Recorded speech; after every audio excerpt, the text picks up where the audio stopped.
Thumbnail చూసి ఆశ్చర్యపోయారా? కూరగాయలకు అణుబాంబులకు సంబంధం ఏమిటని ఆలోచిస్తున్నారా? రెండింటి మధ్య కీలక సంబంధమే ఉందని శాస్త్రవేత్తలు చెబుతున్నారు. మరి అణుబాంబుల తయారీలో బంగాళదుంప ప్రస్తావన ఎందుకొచ్చింది? వాటితో అణుబాంబులకు పనేంటి తెలుసుకుందాం రండి. ప్రపంచంలో అత్యంత ప్రమాదకర ఆయుధం అణుబాంబు అనే విషయం తెలిసిందే. ప్రస్తుతం 9 దేశాలు మాత్రమే ఈ బాంబును తయారు చేయగలవు. వీటి తయారీకి అత్యాధునిక సాంకేతికత అవసరం.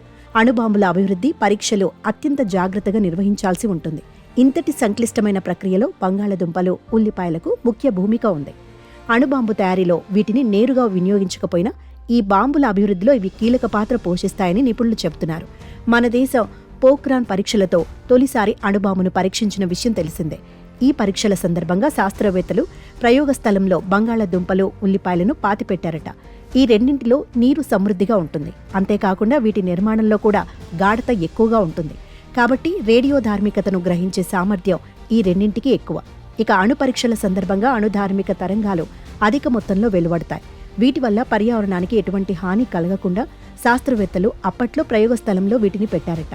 వీటితో శాస్త్రవేత్తలకు కూడా అణుధార్మిక కిరణాల నుంచి రక్షణ లభిస్తుందట. అంతర్జాతీయ మీడియా కథనాల ప్రకారం ప్రస్తుతం ప్రపంచంలో సుమారు 13,000 అణు వార్ హెడ్లు ఉన్నాయి.